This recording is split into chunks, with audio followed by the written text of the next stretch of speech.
in the blazing sun after you just had a tanning session, and now you're burnt red and your skin is freaking peeling and it burns. That's your fault.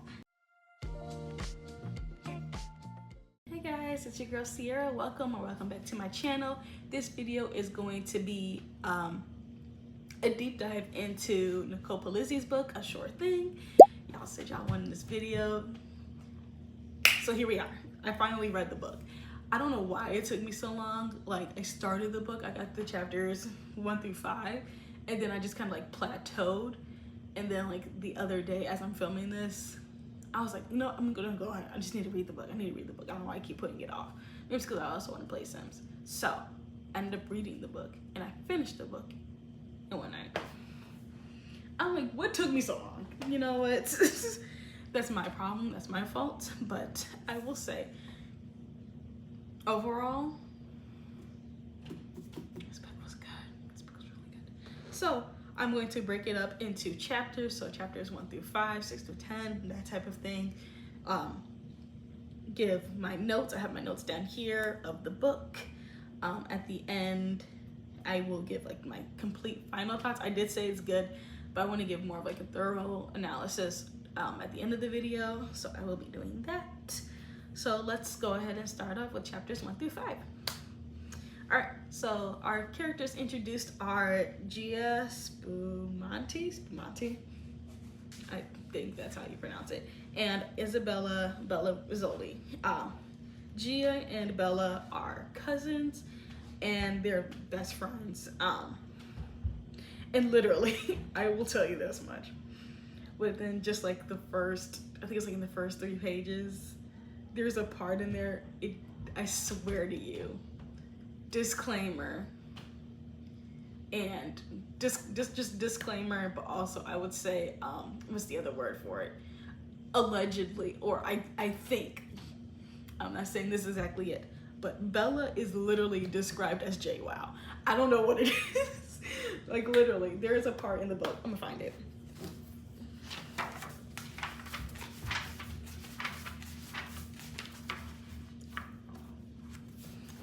What was it? Yeah, literally page 3. Here it is. Belle's flopped onto Gia's bed. Nothing on her body bounced, including her new boobs.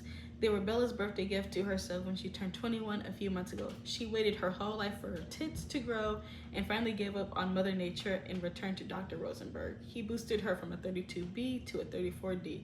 Not a major change. I'm just saying, if you've watched Jersey Shore, you know JWoww, especially from first season. Like, JWoww was on and popping with her low cut tops. I literally, as soon as I read that, I was like, sounds like JWoww. In the best way possible. That's like not even like any shame or anything like that, but I was just like, wow, that's JWoww. I was like, I got it. Oh God, I thought that was just really funny for me, just like when I was reading it.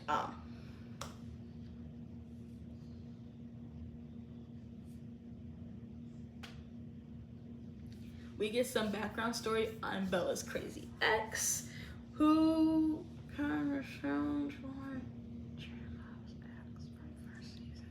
You remember the one who locked her dogs in the house? It gave kind of that, like not to that extent, but it kind of gave that. So I get where Nicole allegedly could have gotten her inspiration from for that character. I'm just saying. I'm not saying it's factual, but that's what I'm saying. But anyway, they go to a club, and you know it's karma. Stuff goes down, and there is a bet made by these other 2 characters. By the way, just to let you know, this is a multi-POV book. Just to let you know, multi-POV. And we get a little bit of a snippet from these 2 characters, Bender and Edward. There you go. Bender and Edward. I was like, okay, Snooki, who came up with these names? I'm so confused. But yeah. And we'll get to that in a minute. But Bella and Gia, they need to get jobs, so they go on their own journeys to find a job. So Bella does like a trial run at a gym so she could work to be like a fitness trainer there. She is instantly attracted to the coach, of course. And Gia gets kicked out of all the places that she interviews at. They're all like, nah, get out of my face. But she does stumble on a tanning salon and she gets the job right away, pretty much. So hey, both girls got a job and they're about to make some money. So we switch to Bender's POV, I think like in chapter 3. These men are trifling. I hate these men so much. So him and his friend Ed have this game called Rule of 10. This is about to get really disturbing, so trigger warning. Trigger warning, flash some lights around here, do a little spin, something, just to let you know. Trigger warning. Him and his friend have a contest or a game that they like to play. And the thing is, they count off the girls that come in the building, but they don't include the grenades, obviously. But out of the attractive girls, on the 10th girl, they start to have their game. And the game is essentially, they have to flip a coin first, and whoever wins the coin toss gets to try to get the girl to sleep with him first. And if the girl doesn't sleep with him, then it's the other friend's turn to try. And whoever wins gets bragging rights. I'm like, that's stupid. This is childish. Like, I understand like I understand like the characters are like in their early 20s, like maybe like 23. But that's like really whatever. But yeah, they have like 7 days to get the girl to sleep with them. And if neither one of them gets with the girl within the 7 days, then it's open season pretty much.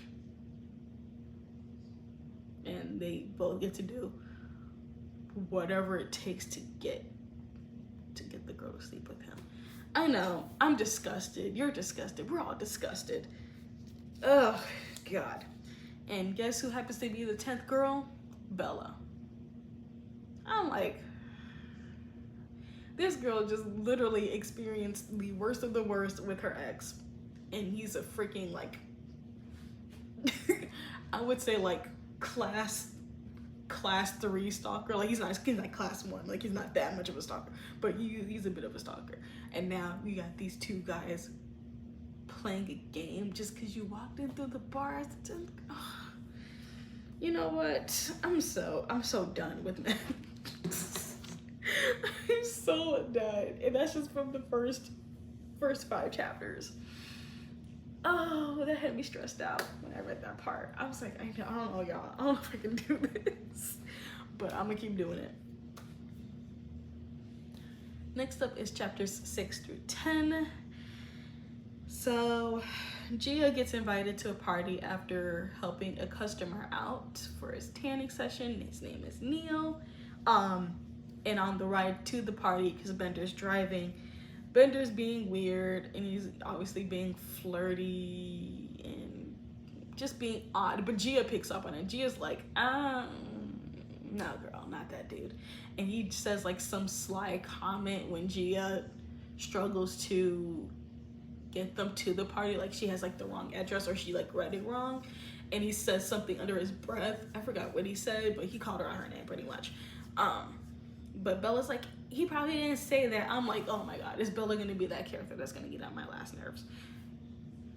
She is. But you know, whatever. When they get to the party, Gia goes upstairs, she finds Neil, and he is literally in bed in pain because she told him that the tanning bed, like after doing the tanning session at the tanning salon, to let it sit, it'll show up eventually. He did not listen. This is what happens when you men don't fucking listen. His ass decided to put on more tanning lotion and went to the freaking roof of their house. This is Jersey Shore. So literally, rooftop deck, sitting in the blazing sun after you just had a tanning session, and now you're burnt red and your skin is freaking peeling and it burns. That's your fault. Because you're stupid and slow and you don't fucking listen. That's his fault. But somehow, some way, she was like, oh my God, I'm so sorry I knew you had pain. He's like, yeah, I just wanted, I should have listened to you. And then like they giggle, flirt a little bit, like she like tries to help him. He's like, no, that's not helping because you're too enticing. You know, stupid shit men say that come out of their mouths. I don't mean to be rude, but this is just what he was giving. I was just like, okay, Neil, like this is so stupid. Like that was a stupid choice you made. But yeah, fast forward from the party and all that situation, Gia goes out to a club with her boss, Maria. Maria's interesting. Her and her ex-husband obviously weren't together because that's her ex-husband. But she's very much a cougar. She's like trying actively to go back out there type of thing. Date young guys, like, okay, girl. Like she's out here in the club, doing things she should not be doing. And the night ends with Gia and Maria meeting a bunch of people, hippies. They go back to the tanning shop. I wrote tattoo shop. I meant tanning shop. They go back to the tanning shop. Some stuff happens there. Like some smoke built up somewhere. So the firefighters come in and they have to break the door because they think there's a fire. Well, at least the owner does. Maria's ex-husband. He's the owner. So he's like, I see smoke. He's like, I think there's a fire going on. He didn't think anybody was in there because I guess they had the lights off at one point. Or maybe he just didn't know. Maybe it was just like, you know, like some neon signs will be on just to say like closed or whatever type of thing. Maybe he just saw that. But he sees smoke, he thinks it's a fire. So literally he has his guys that are on speed dial to come check it out. Firefighter busts through the door, so now they gotta buy a new door. And yeah, the firefighter, well, Gia looks at the firefighter. Gia's like, oh, he's kind of fine. Okay, and he got like a stable job, like he got a career. She's like, ooh, okay, interesting. Like he's kind of cute. But yeah, they come up with another business idea because they're all drunk, hungover, and high. Wild combination. Bella goes on a date with Bender and it ends terribly. Like, this man, I don't want to put any more triggers for anybody, but let's just say that he tried something, but she fought back. That's what I'm saying, like why Bella gives me JWoww vibes, because remember the roundhouse punch that she did on Mike? This is something that JWoww would do that Bella did to Bender. I'm just gonna tell you that because Bender had it coming and Bella put up a fight. Like he was like cowering because she was throwing chairs too. Oh, it was wild. But I was just like, sometimes you might just have to do that. You might just have to get a little buck wild on these men because they don't know how to act. So I just had some notes for myself, but I will say that the men in the book so far, not counting the trainer that we've actually officially met, are trash. Just to let you know. Yeah. And also pretty much, if this book came out today, the men in this story, especially for Bender and Ed, they're giving me alpha male red pill men. Yeah, if that helps. Continuing on. On into the story, we're gonna go to chapters 11 through 15, not 11 and 15. Okay, so in chapters 11 through 15, we get some more POVs. We get Tony, who literally rescues Bella on his way home. She calls him. She ends up walking out of Ed and Bender's house.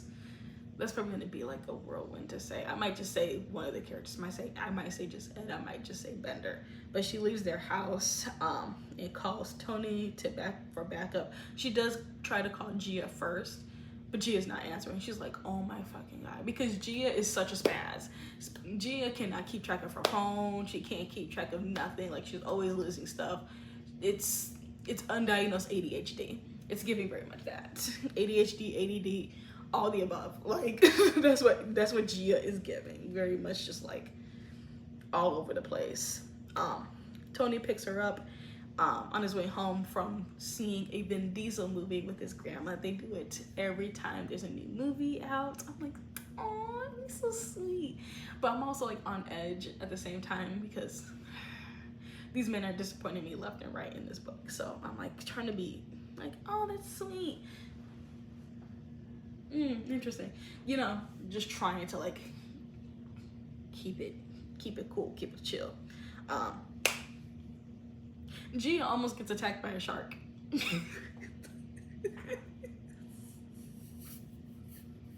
Yeah, Gia almost gets attacked by a shark. They were doing community service after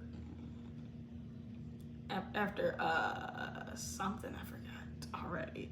But yeah, she almost gets attacked by a shark. Pretty much. And things kind of like go in a whirlwind because automatically somebody's filming it and it gets put up on YouTube. Yeah, that's very much that. No, she was with another guy that she saw. So this book moves really fast. Like, there's always going to be different characters popping up left and right, different guys. And one of the guys that she noticed on the boardwalk, who was like doing push-ups, like I said, alpha male, red pill energy, just like a gym rat type of person. That's what a lot of these men are giving. And yeah, she was with him, I believe, when she got attacked by the shark. But anyway, moving forward, we actually get some background about Gia and another character named Linda. Linda and Gia used to go to high school together, and obviously Linda don't like her. Linda does not like her, but Gia doesn't see it as that. Gia reminded me so much of Snooki at the beginning of the show, because Snooki was very much of just like trying to build connections and make friends, and everyone was like making sly comments about her behind her back, or just like making Snooki not feel safe and comfortable in the house at the beginning. If you know, you know. Like, I've seen everything. I still watch Family Vacation. Yeah, I've seen everything, so I remember a lot. Is that healthy? Anyway, to answer that question.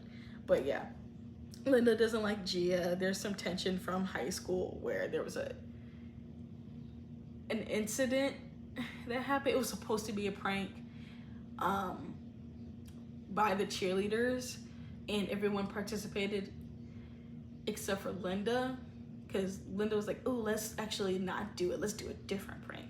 And Linda got pranked on herself. Everybody else did it except for her. So she ended up becoming the laughingstock of the school. But Gia's not, she didn't really know anything about it, or didn't really know, or probably didn't pay attention to that much of Linda's status, or just like people snickers about Linda. She didn't pay attention to it. But yeah, Linda don't like her. So Gia goes on a date.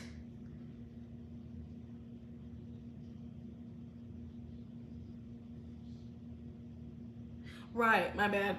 Yeah. So Gia goes on a date with another guy that she spotted out, which is the gym rat guy. I was mixing it up. And she gets on the Ferris wheel or some type of ride with him. And as she's making out with him, she sees the face of the firefighter. I was like, girl, you like him. Whoever this man is on this merry-go-round Ferris wheel, I'm gonna need you to leave him alone, because clearly you like the firefighter. And also, he's got a stable career. He's not on the boardwalk doing push-ups like a weirdo. I'm just saying. But also, please vet to make sure that he doesn't do push-ups on the boardwalk when he's not in his uniform. Just checking. Anyway, the guy is called Hulk. We do get his name later, but I don't care. But Hulk says pretty much, because he's like a big buff dude, he's giving like Vin Diesel vibes, like just muscular body. He says that he got big because a girl rejected him.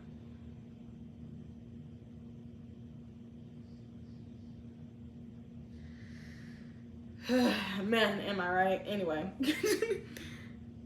When Gia is when they're on the ride while they're making out, when Gia reaches for him, she says that it felt like a worm.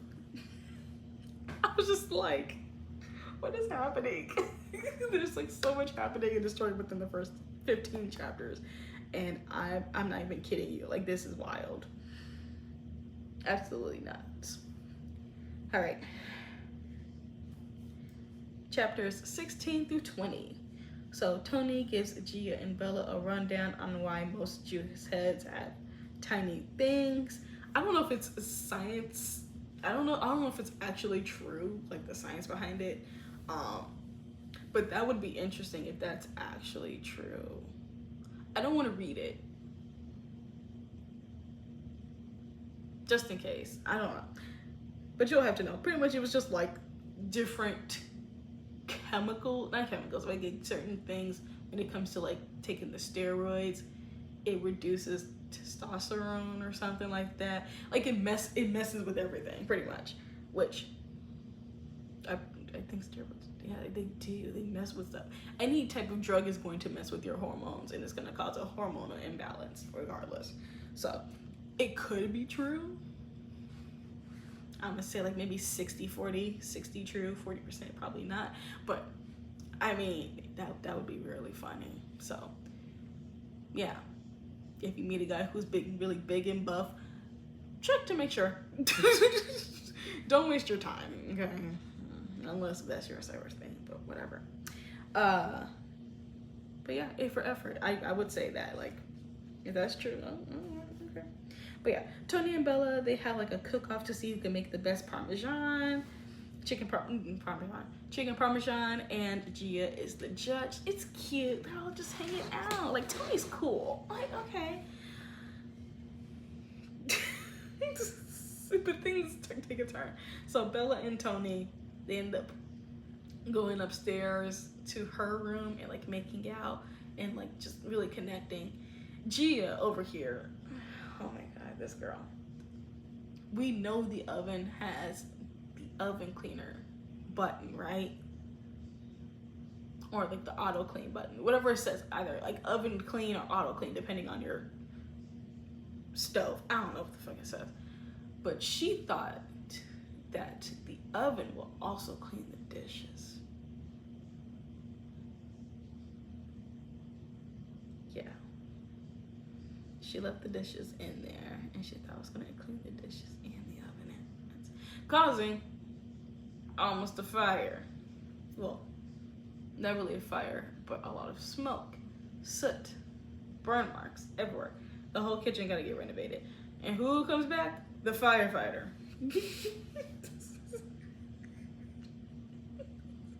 Fucking firefighter is there again.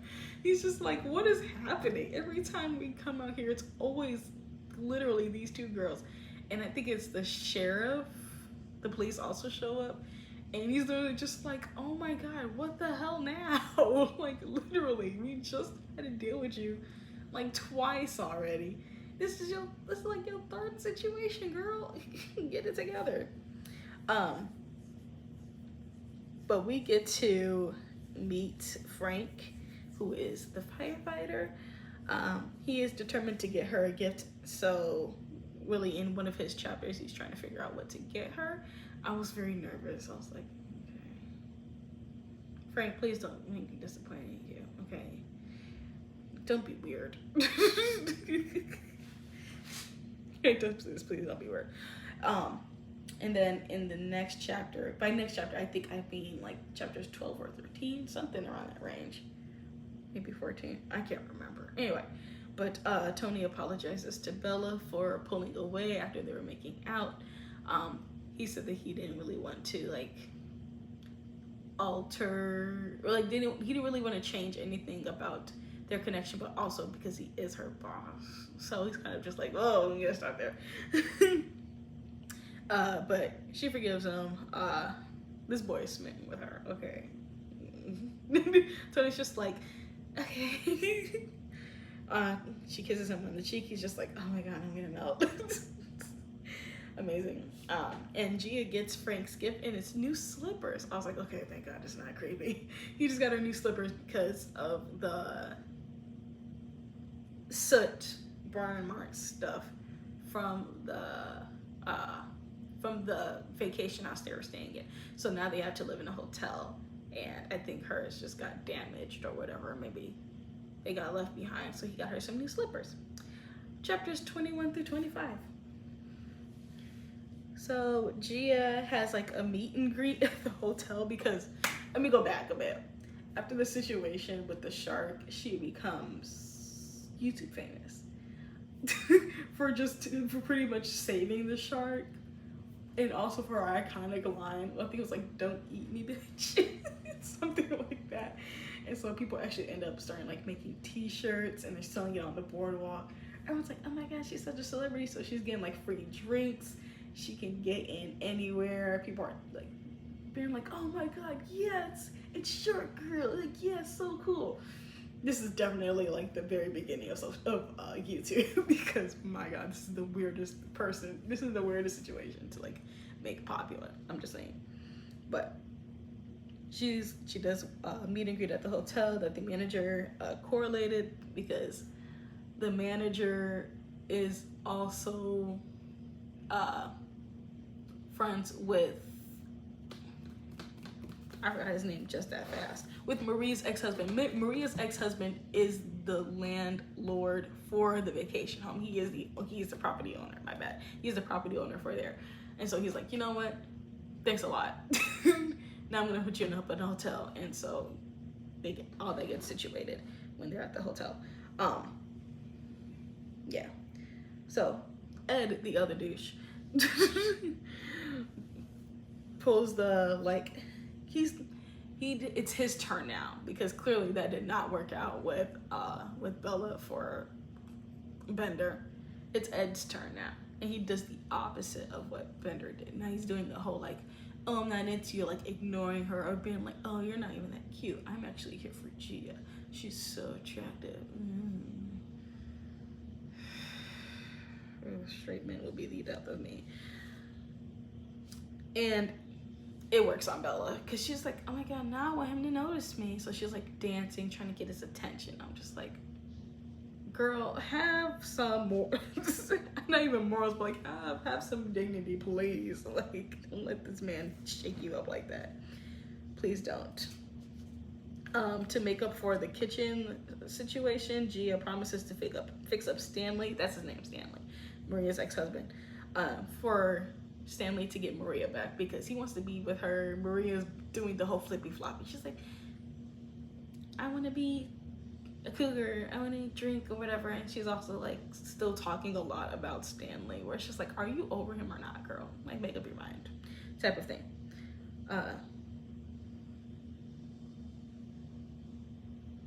While Gia takes Stanley to go get his haircut, they go to a barber. I think I don't know if it was Gia's dad's barber or the barber just knew Gia's dad. And come to find out, because her parents are divorced, her stepmom is pregnant.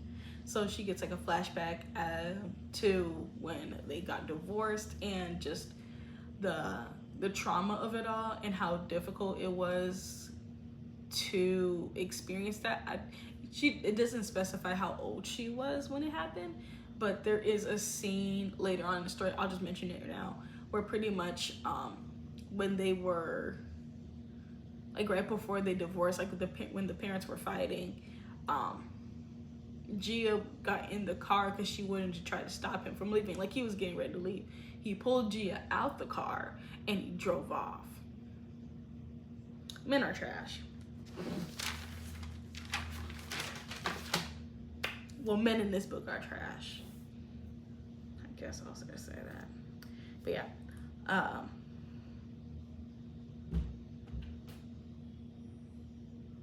Yeah, so Bella tells Ed, or at least I think Bella tells Ed about, not Ed, Bella tells Tony about Ed's game, or at least like him being like nonchalant and not really, you know, trying to ignore her. Excuse me. And Tony is very much just like, girl, I know what he's doing. Like literally he's telling her and he's like, let me guess, he's ignoring you. He's saying other girls are cute, saying that you're not attractive. That's another move that guys do. Like, girl, they do this. And she's like, no, because she was already wrong about Bender. And she's mad at herself for being wrong about Bender when Gia said no about him. And when Tony said, nah, I don't like Bender either. Like, something about him feels fishy. She didn't trust her gut when it came to that, and she didn't listen to her friends, so she's mad at herself for not listening to them the first time. So now she's trying to, she wants to redeem it by saying that Ed's a good guy. We already know how that's gonna end. So this girl just needs to listen to her friends, because clearly her right mind is not the best mind at all. I'm just saying, not yet. She needs some therapy. Just to like notice red flags and stuff like that, because girl, those flags are bright red and she's looking at them as if they're hot pink. Babe, I don't know, something's going on. Gia goes on a date with Frankie and things go well. They open up to each other, they connect, they do a lot of just talking about both of their lives. Frankie shares with her the very weird situation with him and his brother. So Frankie was with a girl, they broke up, they were engaged. No, they weren't engaged, they were dating. She wanted to be engaged, he wasn't ready for that. Break up, and she gets with his brother. Yikes, I know. Weird. And so he's like still struggling with forgiving them for that situation and just being okay with it too, because I think from what I remember, I think it was like they've been together for like a few months or something like that. And they're engaged, so it's very much just like, oh, this is a jarring experience. So he deserves some leeway of that. It's just like such a weird situation to be in. Like, just imagine your ex gets with your sibling. Like, is that not weird? Like, getting with your friend, you'd be like, okay, fine, whatever, I can move on from that. Like, I see my friend more than you. Like, I ain't gotta see you, but this is your brother. Like, this is your sibling. This is weird. Like, she really kept it in the family, I'm just saying. And just as things get spicy on the beach between them, after like they have a connection, they go more towards the water and make out, you know, things get a little steamy. This girl gets stung in the butt by not in the butt, but she gets stung on the leg by a jellyfish. And Frank pees on her. I don't know if this is scientifically proven. Please let me know. Does pee actually reduce the burn from a jellyfish sting? Let me know in the comments below. I would love to know, because he says that that's how it reduces the pain from it. I said, this can't be real, but I mean, I guess it is real. I can't look it up. My phone is up on the thing, so y'all let me know, okay? Y'all let me know. But yeah, very interesting. Moving on to chapters 26 through 30. So Bella meets up with Ed, who is an hour late. He's ignoring her when he gets to the restaurant, being like, oh, I see some friends over there, I'm gonna go talk to them real quick. Ooh, I see some other friends over here, I'm gonna talk to them real quick. Oh my god, you look fine, I guess. Oh my god, I hate this so much. And Bella is like, you know what, I'm gonna leave because you're pissing me off now. I'm like, finally. Finally you grab some balls. Balls bigger than his. Please, just go. And so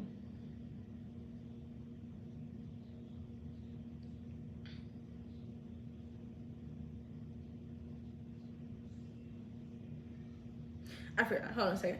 I have the point that the pervs tried to get her to sleep with Ed and fail. I forgot exactly what that situation was that failed. I think he went to her hotel room to apologize. And he was like trying to force himself on her, I think. And she was like, nah, get out. Yeah, that's what it was. Yeah, he was trying to force himself on her. And she's like, nah, get out of my room. Get out. Because, by the way, I'm going to tell you this right now. These men have cameras. So they had a camera in their house over the hot tub where the situation happened with Bender the first time. And Ed was watching it. And now, in the freaking hotel, Ed propped up his phone or something. There's a camera somehow. I don't remember the details. But somehow there's a camera in the room while he's trying to force himself on her.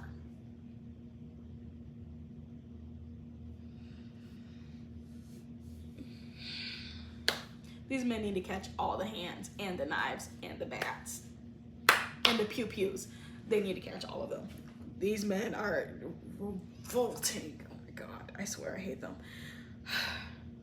Moving on. So Linda and some girl, because now this is a different chapter. This is from Linda's POV. Not Linda, Janie. There you go, sorry. It was from Janie's POV. Linda and Janie put laxatives in some shots. And Linda has her lackey, Rocky. That's funny, lackey, Rocky. Anyway, she has her lackey named Rocky, who was her boyfriend, to pretty much help with this plan in motion. So Linda and Janie, when they meet up with Gia at the club or something like that, yeah, they're at the club, and they're like, oh my God, hey girl, let's do some shots. And she's like, yeah, let's do some shots. And so specifically have those specific shots full of laxatives for her. And so the whole point is for her to shit her pants, which is so stupid, but whatever. After Gia takes the shots, because of course she does, because she's a gullible person and she believes that everyone is nice to her, or at least like she wants to have such she believes other people have good intentions. There you go. And so once the shots hit, she runs to the men's bathroom. Rocky kicks all the guys out and closes the door behind him. He's in the bathroom with her, but he's like holding the door so no one else can get in. And she's like, oh my God, Rocky, you're great, you're amazing. Oh my God. So then when they come out the bathroom, it sounds as if Gia was hooking up with Rocky.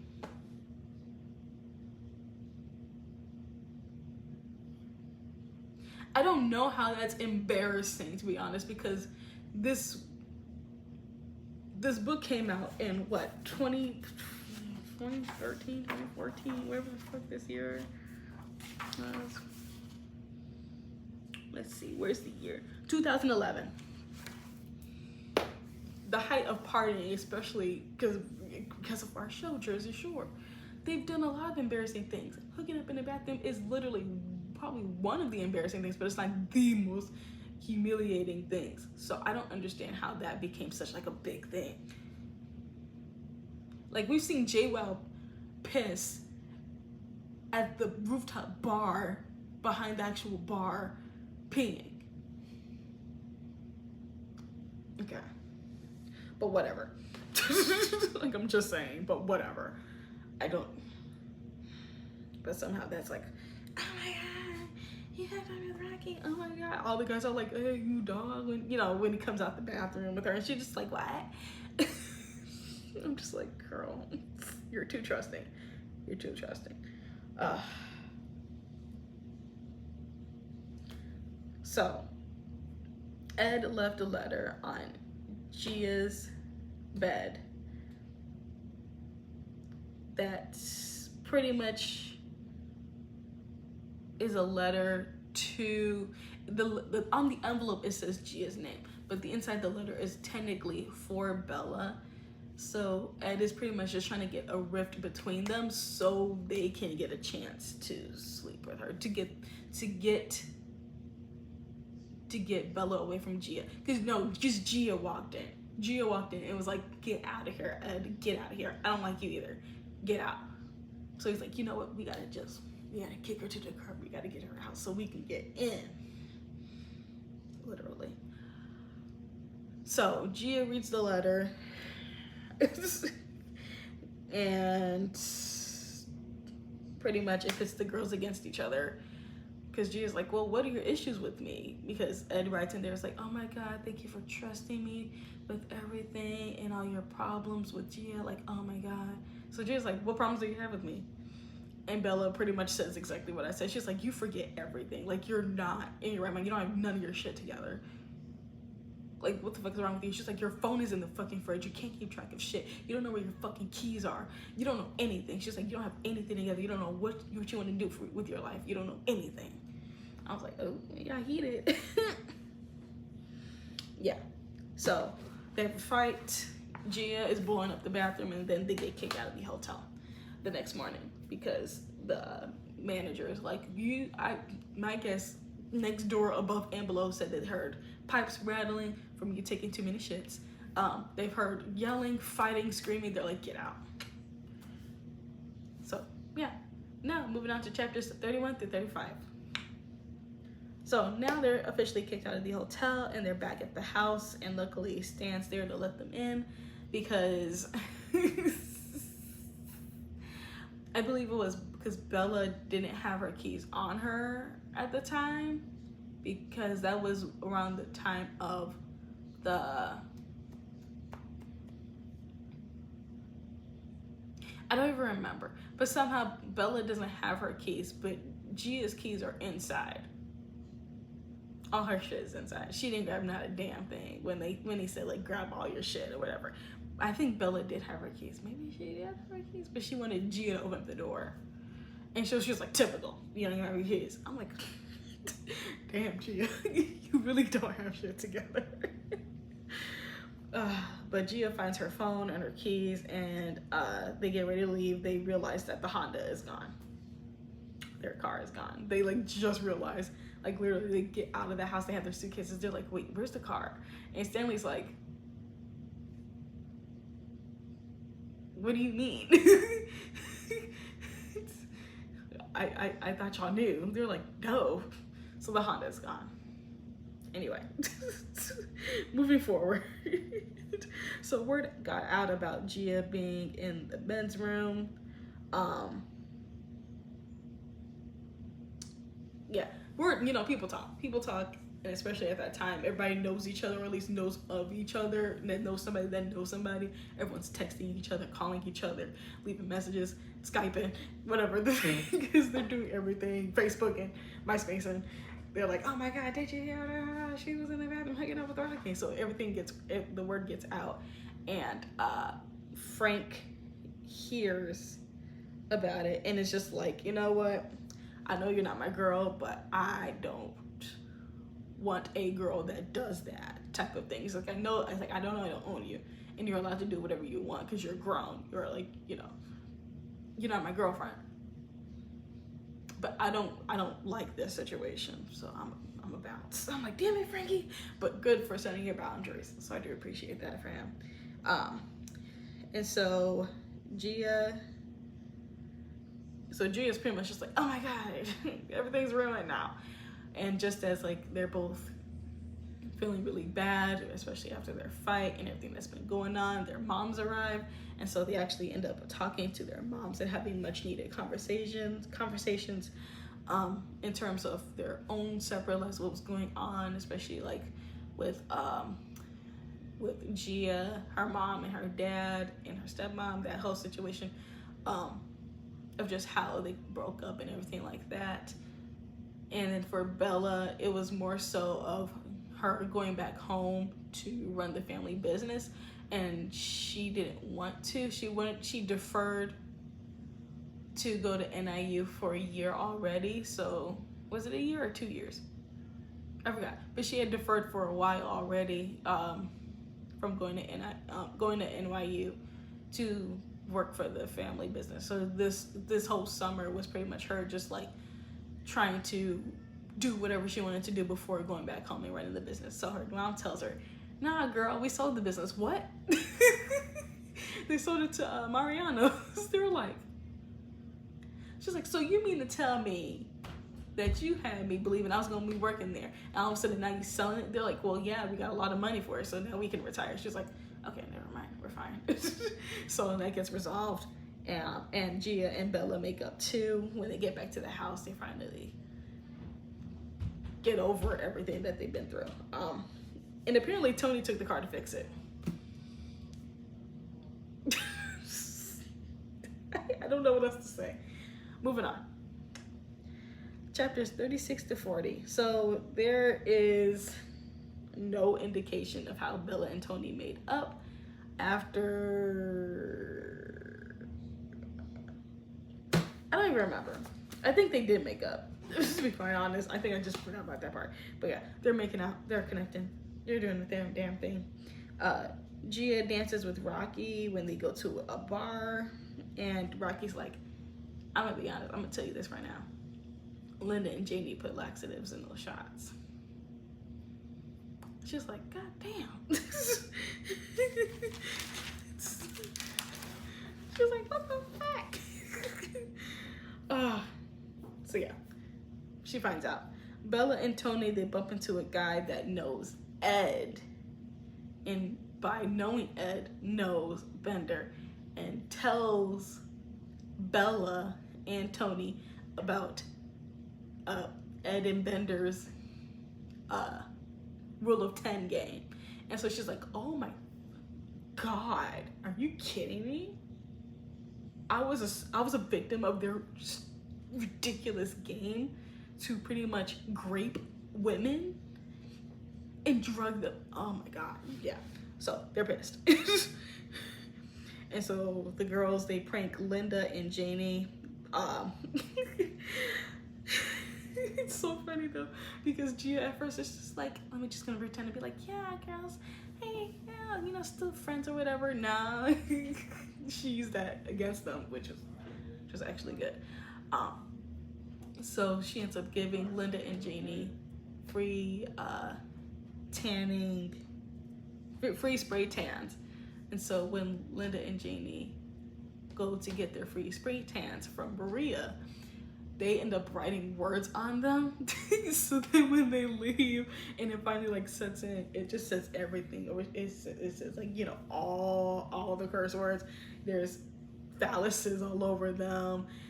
They're like just drawn down, like drawn all over of like all their negativity.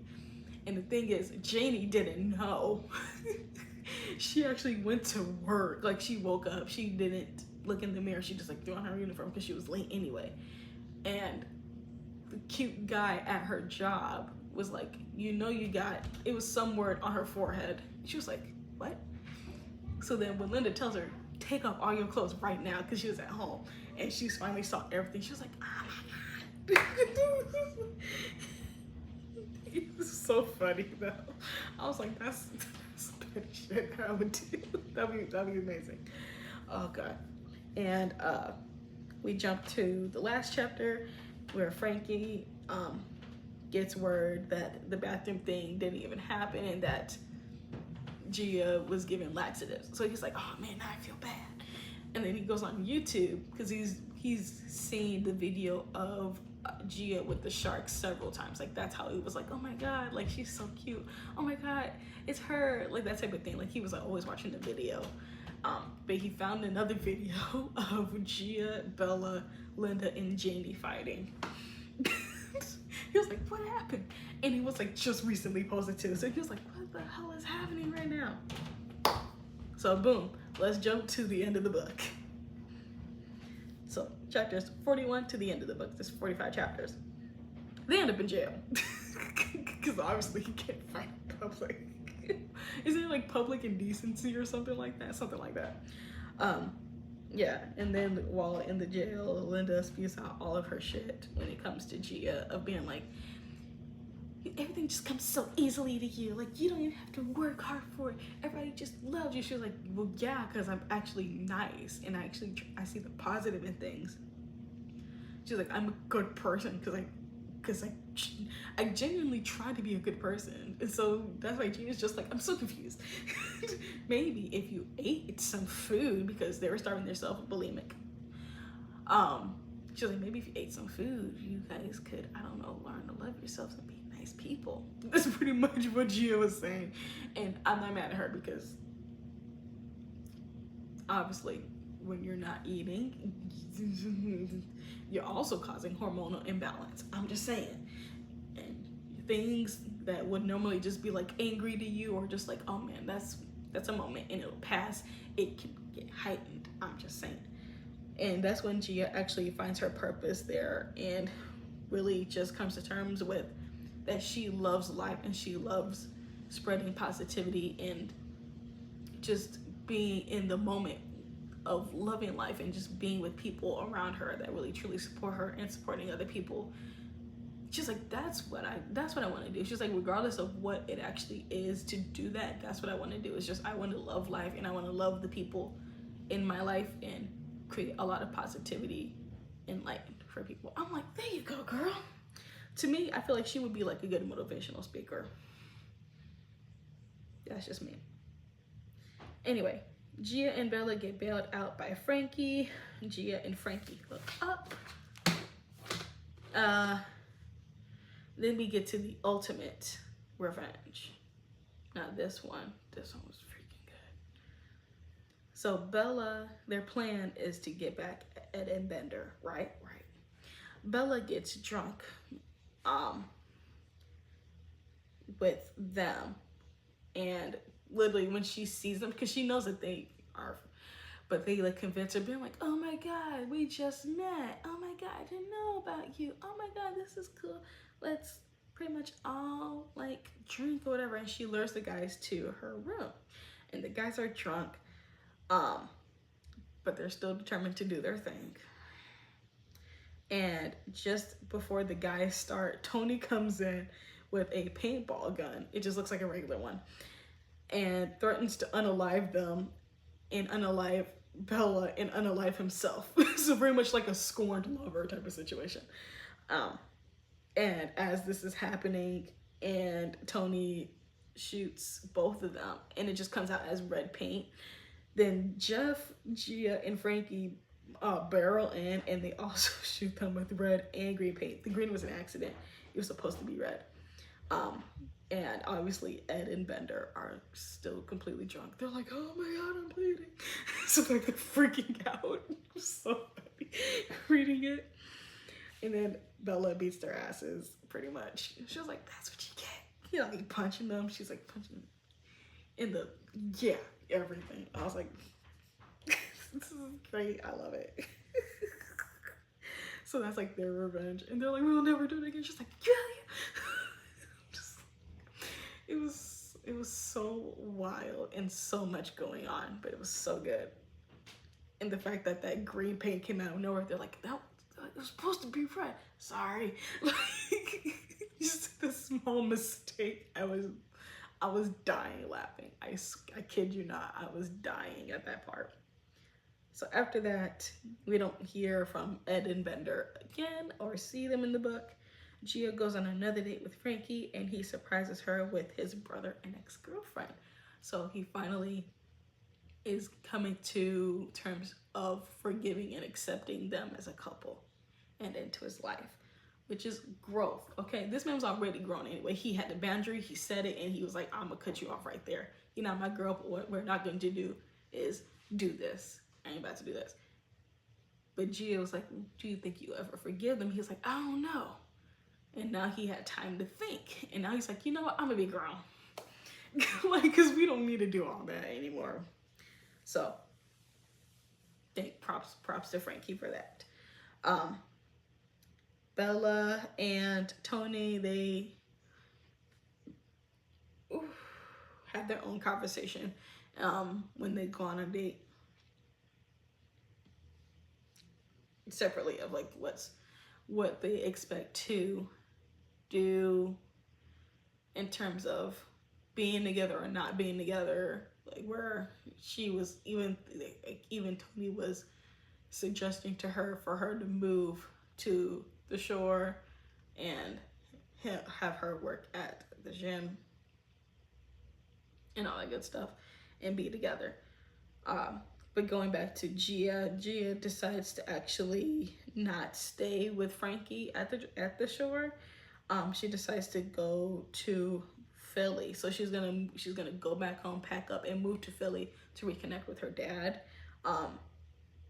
And once things are good there, then she'll be back to the shore. So she's like, I got some things I gotta handle first. So if we can at least, like, you know, still text, call each other, visit each other, because it's not too far for her to get to Philly. Like, it might be like a little bit of distance. I don't know geography. You tell me. But it's not too far, so they can still like visit each other. They can talk on the phone and everything like that. And then once that's settled, then she'll come to the shore. So I like a girl with a plan. And she's like, look, I gotta prioritize my family first. You're cute and I really like you and I can see this going somewhere, but I got some ish to handle. So I appreciate that. The car finally shows up. Tony's like, ta-da, here's the car. I'm just like, I can't. And it's all fixed up. Everything's amazing with the car. Like, it actually freaking works. So Bella decides to actually go back and attend NYU instead of staying with Tony. So I like this ending. That's pretty much the end of the book, but I like this ending because the girls have their goals. They're not so set in stone of being like, we're gonna be with them forever. Like, they really end off of more so of being like, it feels good to have a plan. It feels good to have these things in mind, but also knowing that the experience that we had for the summer was a really good one. And regardless of what happens, we met some really great guys. And either it does flourish or it doesn't, but either way, it's a learning experience, and then that their future husbands are out there for them regardless. I'm like, there we go.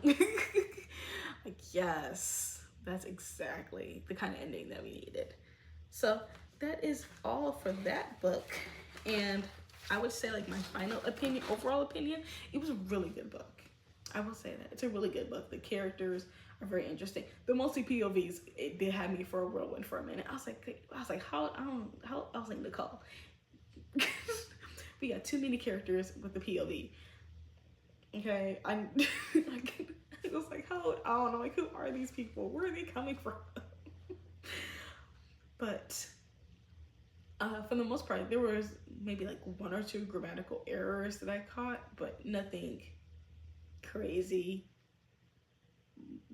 The characters are entertaining, minus the creepy ones. The other characters are very entertaining. They're funny. Gia's hilarious. Bella is something else.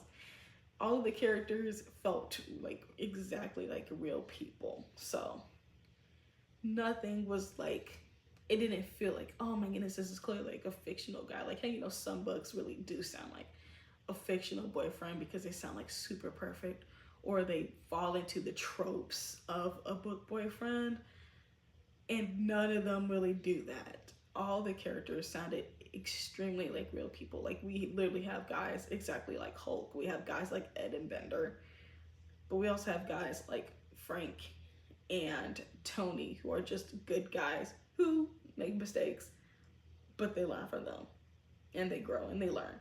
We have girls like Linda. We have girls like Janie. We have guys like Rocky who are attached to people like Linda and Janie who are deeply insecure, but they're like, yeah, I don't rock with that though. Like, I'm sorry for that situation that happened. Like, I shouldn't have done that, and I'm letting you know now that's what their intention was.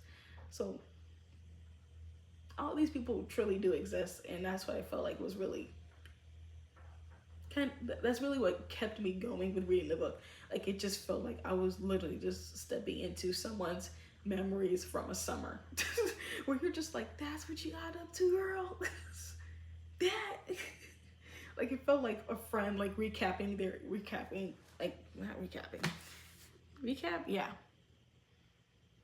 reviewing their entire summer. Like, it felt very much just like that. But it was a really good book. I will say that. Out of 5 stars, I would give it, I think I gave it a 4.5. Like, it was a really good book. And what I found so interesting, though, on the reviews on Storygraph, a lot of them have negative reviews. I'm like, what do you mean?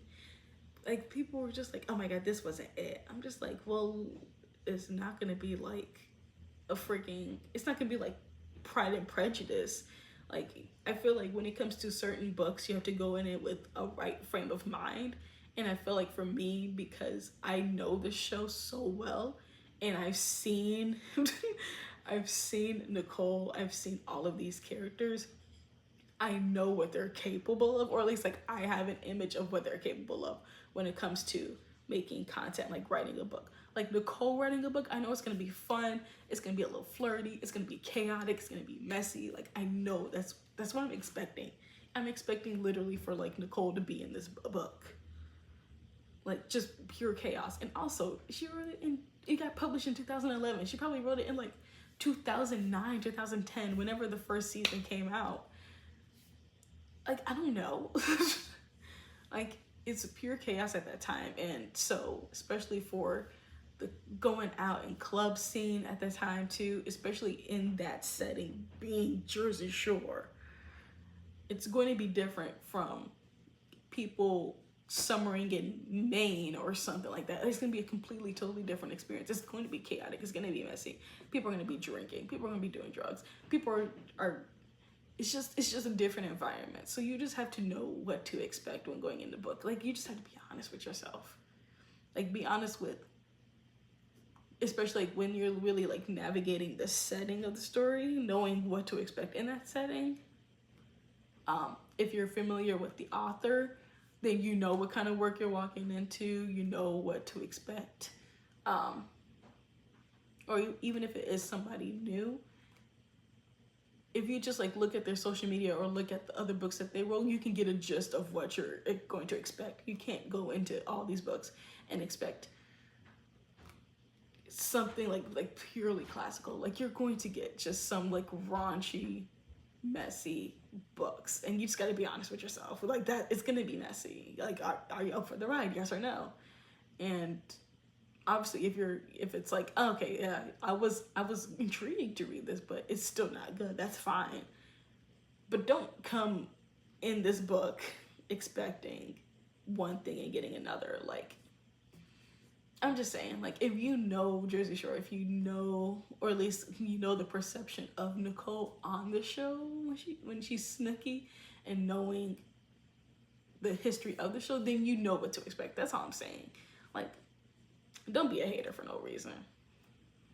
But anyway, that's it for this video. If you like this video, be sure to like it, comment below. I would love to know, like, any crazy story from your summer. Yes, it can be very brief or very long, however you want it to be.